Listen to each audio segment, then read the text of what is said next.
গত রোজার ঈদে ব্রয়লারের দাম উঠেছিল ২৬০ টাকা পর্যন্ত।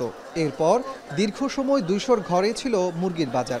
তবে কোরবানির ঈদের ২ সপ্তাহ আগে থেকে ২০০-র নিচে নেমেছে ব্রয়লারের দাম, কমেছে অন্যান্য মুরগির দরও।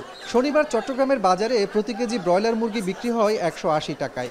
সপ্তাহ ব্যবধানে সোনালী মুরগির দামও কেজিতে ৩০ টাকা কমে বিক্রি হচ্ছে ৩১০ থেকে ৩২০ টাকায়। আর দেশি মুরগির কেজি ৫০ টাকা কমে বিক্রি হচ্ছে ৫৫০ টাকায়।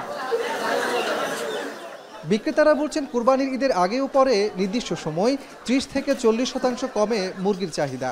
এছাড়া তীব্র গরমে হিটস্ট্রোকেও মারা যাচ্ছে মুরগি। তাই লোকসান এড়াতে কম দামে মুরগি সরবরাহ করছেন খামারিরা।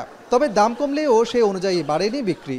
হয়তো গরু নিয়ে ব্যস্ত আছে, সামনে কুরবান, সেজন্য মুরগির দাম একটু সস্তা হয়েছে। গরম বেশি পড়তেছে তো মুরগি মারা যাচ্ছে, আর অনেক খামারেরা বন্ধ রাখছে, মানে বাচ্চা উঠাচ্ছে না, বাচ্চার দামও কমছে, আগের চেয়ে কমছে। আজকের ব্রয়লার বাজার ১৮০, সোনালী ৩০০-৩২০।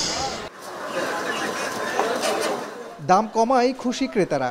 বিশেষ করে নিম্ন মধ্যবিত্ত ক্রেতারা মুরগির বাজারে গিয়ে স্বস্তি প্রকাশ করেছেন। দামটা কমটা বেটার, যেহেতু বাড়তিতে ইনকাম তো আর বাড়ছে না, জিনিসপত্রের দাম বাড়ছে। ঈদ আসলে, রমজান আসলে বাড়তেছে সব কিছুর দাম। প্রায় ৩০ টাকার মতোই কমে আসছে। শুধু বিষয় হচ্ছে একটা প্রোডাক্টে কমলে তো হবে না, সর্বাধিক প্রোডাক্টে যদি কমানো যাইতো তাহলে মনে করেন আমাদের মতো নিম্ন মানুষের জন্য একটু উপকার হইতো আর কি। এদিকে মুরগির পাশাপাশি চাহিদা কমেছে গরুর মাংসেরও। তবে বিক্রি অর্ধেকে নামলেও দাম অপরিবর্তিত রয়েছে। বাজারে প্রতি কেজি গরুর মাংস বিক্রি হচ্ছে ৮০০ টাকায়। ৮০০ টাকা বেচতেছি আমরা, সব মিক্সচার ৮০০ টাকা, নলা সহ, হাড্ডি সহ। মানুষ এখন কোরবানের উপলক্ষে বাড়ি যাইতেছে, সেই জন্য একটু কম।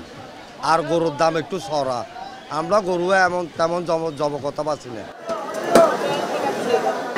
কাজী মাহফুজ, এখন Chittagong. Lily Aloe Face Wash. Lily, always be beautiful.